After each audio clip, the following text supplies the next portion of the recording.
Les opinions peuvent choquer. Oreilles sensibles s'abstenir. Richard Martineau. Un animateur pas comme les autres. Richard Martineau. Cube Radio.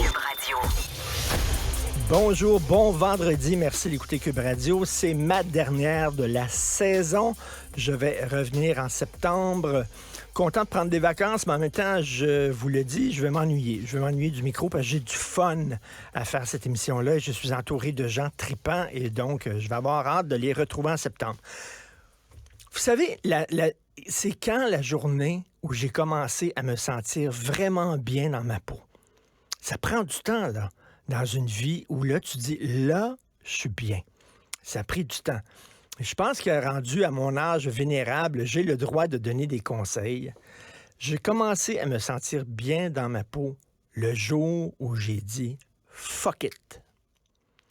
Le jour où tu te lèves et tu dis « fuck it », ce jour-là, t'es bien.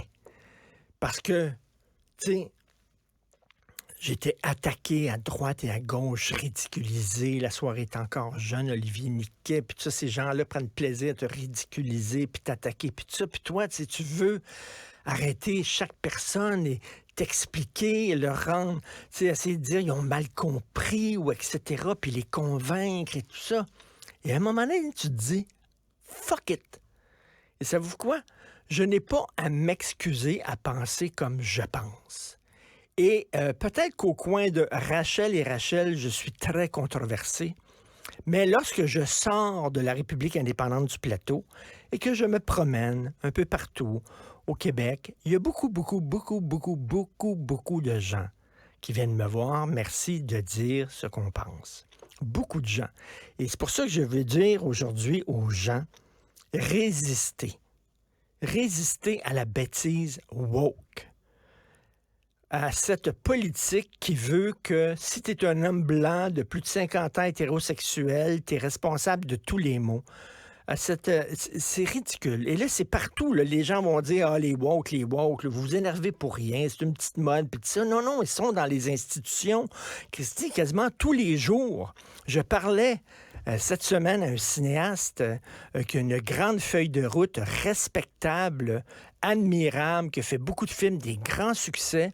Et j'ai de la difficulté à faire financer mon prochain film. Pourquoi? Parce que c'est l'histoire d'une gang de gars ensemble. Des chums de gars.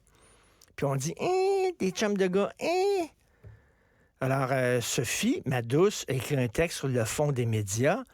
Et maintenant, seuls les Autochtones peuvent faire des films, c'est les Autochtones. Seuls les Noirs peuvent faire des films, c'est les Noirs. Tu sais, ce genre de... Moi, je fais partie de la génération où on tentait de détruire les murs entre les communautés. Et maintenant, on crée des ghettos. On crée des petits ghettos à gauche et à droite. Et ça, moi, ça me terrifie. Et à un moment donné, il faut dire, assez, c'est assez. Les gens sont tannés de ça. Les gens sont tannés de voir, par exemple, des offres d'emploi dans des universités où on dit, si tu es un homme blanc, prends même pas la peine d'envoyer ton CV. Ça n'a pas de bon sens. C'est de la discrimination. Ça n'existe pas de la discrimination positive. C'est pas comme c'est de la discrimination, point. Et à un moment donné, il faut résister à ça. Savez-vous quoi? La plupart des gens trouvent que ça n'a pas de maudit bon sens. Changer le langage, là, dire qu'il n'y a plus d'hommes puis il n'y a plus de femmes, que ton ressenti, c'est plus important que la vérité objective, que si tu te dis que femme, tu peux aller dans une prison pour femmes ou participer à des sports de compétition pour femmes, alors tu étais un gars, biologiquement un gars. Les gens regardent ça. La plupart des gens, là, 90% du monde, là, quand tu sors un peu au coin des rues Rachel et Rachel, là, les gens disent ça n'a pas de Christi de bon sens. Mais savez-vous quoi? Vous êtes la majorité. Arrêtez d'avoir honte de ce que vous pensez, parce que cette petite gang-là, là, qui parle beaucoup très fort ces médias sociaux, ils vous font passer pour des niaiseux, des réactionnaires, des stupides, des gens pas dedans, des gens qui sont antiprogressistes. Bon. Vous avez raison. Et n'ayez pas honte de ce que vous pensez. Au contraire, la honte devrait changer de camp. C'est eux qui devraient avoir honte avec toutes ces bêtises-là.